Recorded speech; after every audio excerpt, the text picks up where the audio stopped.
70% pour 100%. 70% pour 100%. On est des pharaons. Toi, moi, lui, on peut prendre une douche quand on veut, comme on veut. On peut commander de la nourriture, on peut se commander du gâteau à saveur que tu veux de nuit, n'importe quand. On est littéralement, on a plus de confort que les pharaons d'époque. C'est quoi, selon toi, les impacts que ça peut avoir sur une population, ça? Le confort? Ouais. Ben, je pense qu'on en voit un très bel exemple en ce moment. Il y a des gens qui ont voté pour Donald Trump et qui le regrettent. Parce qu'ils pensaient sérieusement que ces politiques sur les trans, sur l'EDI et tout ça, que ça allait les aider. Et ils se rendent compte finalement que Trump et les autres milliardaires ne travaillent pas pour eux. Mais on est tellement confortable dans notre quotidien que c'est tellement facile de croire que c'est quelqu'un d'autre qu'on ne connaît pas qui est responsable de tous nos problèmes. Imagine quand tu as de la difficulté à manger à tous les jours, tu t'en fiches un peu de qui va dans quelle toilette. Ah oui, ah oui. Quand tu es rendu à penser que ton gros problème de société, c'est qu'il y a des femmes trans qui vont dans les toilettes des femmes, c'est que tu es vraiment privilégié. Je suis d'accord. Oui, oui. Je suis très, très, très bien dit. Oui. Oui. Oui, oui, oui. En tout cas, je salue Vidoc. Sinon, est-ce qu'on va avoir d'autres périodes de remise en question comme on en a eu dans les années 60 au Québec? C'est-tu un cycle? C'est-tu cyclique chez les civilisations, ça? C'est cyclique, oui, mais c'est dommage. Il faut passer par une crise pour en arriver là. Ah! Puis Duplessis, c'était la crise? Duplessis n'était pas la crise, mais... Un catalyseur de la crise, peut-être? Un catalyseur, oui, effectivement. Un restant de la crise. Il Ben, a fallu fait, digérer. Oui. C'est qu'on s'est rendu compte à un moment qu'on était en retard sur tellement de plans.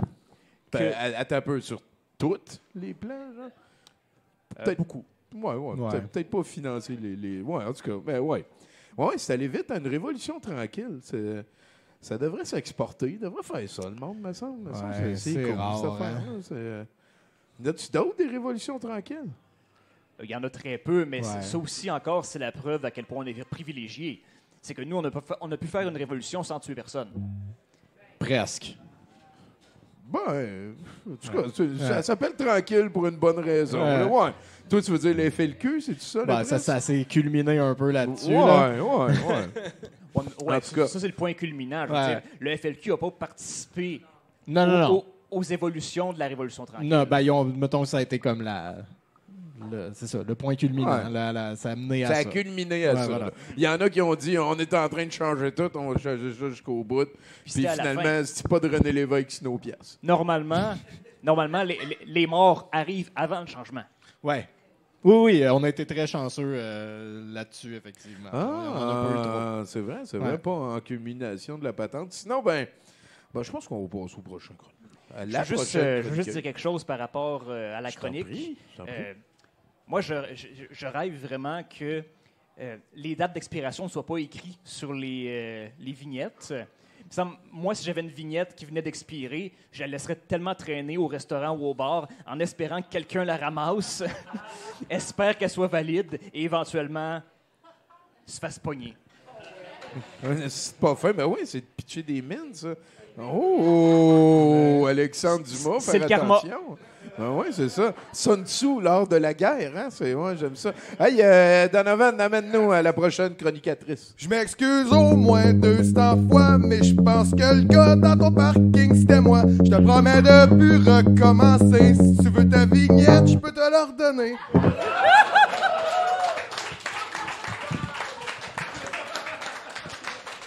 Et c'est Dame Florence, maintenant. Bonsoir. Allô. Alors, Ce soir, sujet historique très sérieux. Hier, c'était la 200e parade de la Saint-Patrick à Montréal. Oui, c'est vrai.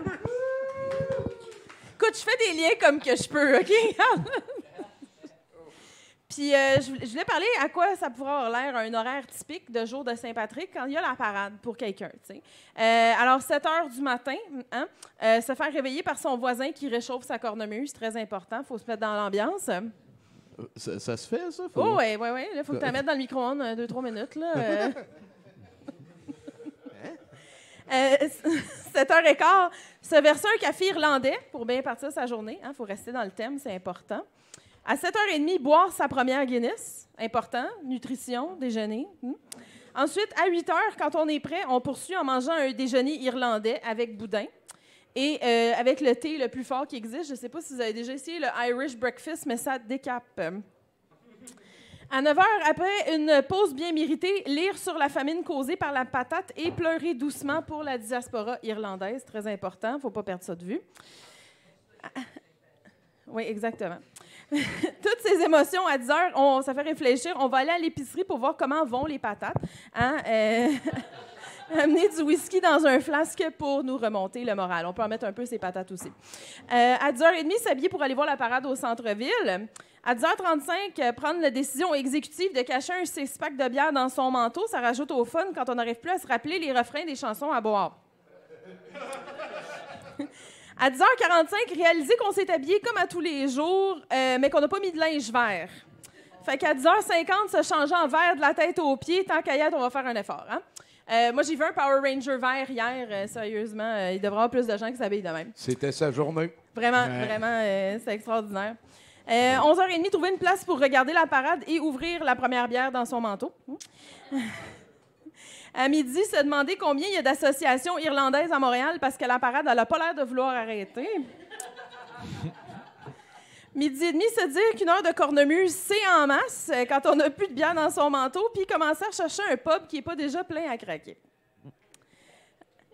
À 1h, après s'être fait dire qu'il n'y a pas de place dans 3 pubs, se demander c'est qui Saint-Patrick, puis pourquoi il tient tant à ça qu'on tout le monde vomisse en verre sur Crescent. C'est un Romain. Je ne sais pas si c'est des recherches qu'il faut faire, celle-là. Saint-Patrick, il est weird en crise. Non, mais je fais juste dire, là, les réflexions, là, après 6 bières, un café irlandais, du whisky avec des patates, puis une Guinness de déjeuner. Même là, pas un Irlandais, Saint-Patrick. La Guinness de déjeuner, on le salue. À 13h30, réaliser que le pub Irish Embassy est devenu des condos, comme plusieurs autres endroits où on fréquentait à l'université. Ça a passé au feu. Entre les cours, oui. Oui, j'ai passé des moments très douteux à cet endroit-là, mais des beaux souvenirs. À 13h45, enfin trouver une place où prendre une bière. Il y a 2 choix et elles sont toutes les deux à 13 $. À 14h, en buvant sa bière entre 2 gars qui vantent leur 7 % de nationalité irlandaise, réaliser qu'on n'est ni catholique, ni irlandais, ou même roux, mais qu'on va quand même avoir un sacré mal de tête demain pareil. À 14h15, réaliser que le boudin du matin est bien loin et qu'il doit y avoir autre chose que des nachos irlandais à manger dans ce pub-là. S'il y a quelqu'un... c'est... Une minute plus tard, se poser la question, c'est quoi exactement des nachos irlandais? À 2h30, se faire proposer de faire des shooters avec une équipe de rugby. À 7h, oui, je sais. C'est comme ça que j'ai rencontré mes ex. Et à 7h, se réveiller sur le bord du canal de la Chine en se demandant ce qui a bien pu se passer, mais se dire qu'on n'est pas très loin de la maison. Au moins, on n'aura pas trop de chemin à faire à pied. Ouais, journée typique, quoi. Ouais. Oui. Transporté par la parade, c'est le fun. Mais oui, c'est ça. La parade, c'est important là, avec l'association de baseball mineur de Annecy. Oui, c'est ça, bien sûr, bien sûr. Ouais. Il y en a-tu qui sont allés à la parade? Est-ce que tu la recommandes? Est-ce que l'année prochaine, tu vas le refaire? La parade? Ouais. Bien, j'étais dedans cette année. Oh, ouais. Wow! Crème. Étais-tu comme plus grosse parce que c'était la 200e? Ou... Je le sais pas, j'étais dedans. Ouais. Fait que tout ce que je sais, c'est tout que le monde est marché. tout le temps sous, anyway, fait que personne ne se rappelle qu'est-ce qu'on a fait l'an passé. Juste puis... bien du monde. C'est ça qui est hot avec les parades de la Saint-Patrick, c'est que c'est comme engineering pour que personne s'en rappelle réellement. Exactement. C'est juste tout le temps comme une espèce de... Tout le monde faisait un salut nazi tout le long, personne s'en rappelle. C'est juste que mon groupe, on était entre la SPVM... avec leur mascotte Flic, que je comprends toujours pas. C'est comme une espèce d'ours qui donne des tickets, là. Fait que justement, il va probablement aller checker les places. Quoi? Ouais, Il y a une mascotte d'ours qui donne des tickets. Je sais pas. Moi c'est mon rêve que je vois la mascotte donner des tickets. Ça serait bien plus sympathique. Mais, ceci dit... le SPVM a une mascotte? Oui, elle s'appelle Flick, F-L-I-K. C'est un Ouais. ours. Penses-tu qu'ils ont brainstormé super longtemps pour le Moi, nom? je pense ou, que ça a pris à peu près 100 000 de fonds publics, Ah, clairement. OK, c'est là, bon. ouais, Ils clairement. ont brainstormé 100 000 $. Ouais. OK. Mais il est armé, là, fait qu'il faut pas trop niaiser avec. Ouais. C'est pas youpi. Mais non, c'est ça. Puis on était en dessous. Tommy vient de le trouver, là.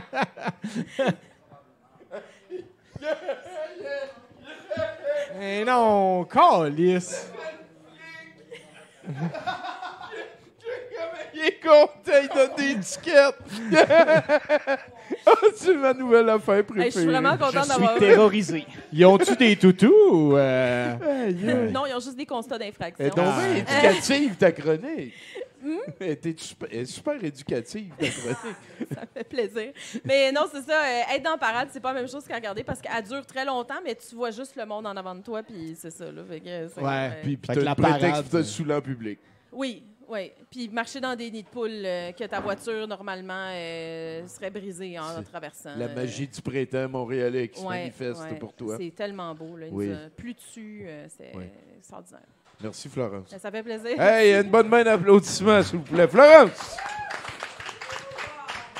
Ah, moi, j'ai une question pour l'historien, parce qu'on vient de parler de l'Irlande puis de la famine de pommes de terre. existe-tu, tout ça. l'Irlande? Je sais pas si tu es au courant. Moi, je me pose une question en ce moment. Je pense pas souvent à la famine de pommes de terre de l'Irlande. Y étais-tu au courant que le blé qui se servait pour faire la bière, ils pouvaient le manger aussi? Ou que l'orge qui se servait pour faire la bière... J'en ai aucune idée. OK, c'est bon. Il veut dire que oui. Ouais, OK, ça. Ah non, hey, c'est pas vrai. Mais fais pas ça. T'es pas fin, Tommy. Tu peux donner une tape si tu veux. Hey, 70% pour 100%.